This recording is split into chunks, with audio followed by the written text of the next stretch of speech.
Hello everybody, good morning. आज हम जानेंगे सर्वनाम के बारे में। मैं को इंग्लिश में क्या बोलते हैं? आई। हमको इंग्लिश में वी बोलते हैं। तुमको यू बोलते हैं। तुम सबके लिए भी यू का इस्तेमाल करते हैं। वो या वो सब की इंग्लिश होती है दे होती है। वो अगर एक है लड़का है तो उसके लिए ही यूज़ करेंगे। वो अगर एक है लड़की है तो उसके लिए शी यूज़ करेंगे। वो अगर कोई नॉन लिविंग थिंग है, कोई जानवर है, कोई वस्तु है तो उसके लिए हम इट यूज़ करेंगे। अगर जानवर एक है तो इट यूज़ करेंगे। जानवर अगर एक से ज़्यादा है तो दे यूज़ करेंगे। जैसे अगर मैं एक डॉग की बात करूँ तो मैं उसके लिए इट यूज़ करूँगी, और अगर मैं एक से ज़्यादा डॉग्स की बात कर रही हूँ तो मैं उनके लिए दे यूज़ करूँगी। इसी तरह से अगर मैं एक लड़की की बात कर रही हूँ तो मैं शी यूज़ करूँगी, और अगर मैं एक से ज़्यादा लड़कियों की बात कर रही हूँ तो मैं दे का यूज़ करूँगी। और अगर मैं एक लड़के की बात कर रही हूँ तो मैं उसके लिए ही शब्द का यूज़ करूँगी, और अगर मैं एक से ज़्यादा लड़कों की बात कर रही हूँ तो मैं उनके लिए दे का यूज़ करूँगी। जैसे वो आ रहा है तो ही इज़ कमिंग। वो आ रहे हैं, दे आर कमिंग। वो लड़की आ रही है, शी इज़ कमिंग। वो लड़कियाँ आ रही है, दे आर कमिंग। इसी तरह से अगर एक कुत्ता आ रहा है तो इट इज़ कमिंग, और बहुत सारे कुत्ते आ रहे हैं तो दे आर कमिंग। मैं आ रहा हूँ तो आई एम कमिंग। हम आ रहे हैं, वी आर कमिंग। तुम आ रहे हो, यू आर कमिंग। तुम सब आ रहे हो, यू ऑल आर कमिंग, या फिर यू आर कमिंग। यू से भी तुम सब का सेंस निकलता है। अगर हम तुम शब्द का इस्तेमाल कर रहे हो तो भी उसके इंग्लिश ही होती है, और तुम सब के लिए भी यू ही होता है।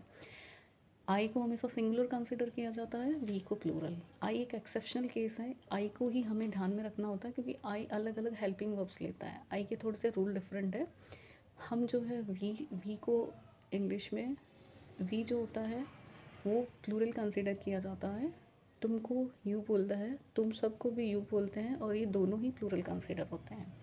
वो जो होता है वो देखो, हिंदी में हम वो शब्द एक लड़के के लिए भी इस्तेमाल करते हैं और एक से ज़्यादा होते हैं उनके लिए भी करते हैं। अभी हमें हिंदी से नहीं, हमें ये देखना है कि हम किसके लिए इस्तेमाल करें। एक के लिए कर रहे हैं, एक से ज़्यादा लोगों के लिए कर रहे हैं। अगर एक व्यक्ति की बात कर रहे हैं तो हमें ही यूज़ करना है। एक से ज़्यादा व्यक्ति है तो दे यूज़ करना है। ये लड़के के केस में है। अगर हम एक से ज़्यादा लड़कियों की बात कर रहे हैं तो शी दे यूज़ होगा, और अगर एक लड़की की बात कर रहे हैं तो शी यूज़ होगा। इसी तरह से वस्तु और जानवर के मामले में रूल अप्लाई होगा। अब बच्चों को कन्फ्यूज़न क्या होता है मैं और मेरा में। अब जैसे मैंने कहा मेरा बैग सुंदर है, मैं सुंदर हूँ। दो अलग अलग सेंटेंस है, मैं सुंदर हूँ और मेरा बैग सुंदर है। तो मैं सुंदर हूँ में तो मुझे मैं के लिए इंग्लिश यूज़ करनी है आई, लेकिन जैसे मेरा बैग शब्द है तो आई बैग नहीं होगा, माई बैग हो जाएगा। हम सुंदर हैं, वी आर ब्यूटीफुल। हमारे बैग सुंदर हैं तो आवर बैग्स आर ब्यूटीफुल होगा। तुम सुंदर हो, यू आर ब्यूटीफुल। तुम्हारा बैग सुंदर है, your bag is beautiful. Your bag एक ही बैग है। अब तुम सुंदर हो, यू आर ब्यूटीफुल, बट तुम्हारे बैग्स सुंदर हैं, यानी एक से ज़्यादा बैग है तो योर बैग्स आर ब्यूटीफुल होगा। वो सुंदर है, ही इज़ ब्यूटीफुल। वैसे लड़के के लिए ब्यूटीफुल शब्द नहीं यूज़ होता, हैंडसम यूज़ होता है। हम मेल के लिए हैंडसम यूज़ करते हैं, नॉट ब्यूटीफुल। ब्यूटीफुल एक फीमेल वर्ड है जो फीमेल्स के लिए यूज़ होता है, या फिर नॉन लिविंग थिंग्स के लिए भी कर सकते हो। जैसे the scenery is very beautiful, the site is very beautiful, क्योंकि इन्हें सिंगुलर इन्हें फेमिनाइन कंसिडर किया जाता है। वो सुंदर है, ही इज़ हैंडसम। उसका बैग सुंदर है, हिज बैग इज़ ब्यूटीफुल। वो लड़की सुंदर है, शी इज़ ब्यूटीफुल। उस लड़की का बैग बहुत सुंदर है, हर बैग इज़ वेरी ब्यूटीफुल।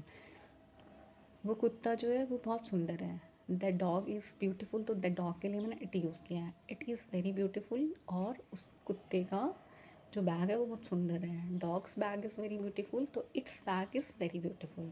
इस तरह से हम इनका इस्तेमाल करते हैं। तो अभी फिर से कन्फ्यूज़न में मत पड़ना, कन्फ्यूज़ मत होना कि मैं की इंग्लिश क्या होगी, मेरा की क्या होगी। मैं की इंग्लिश आई होती है, माई मत लगाना उसकी जगह।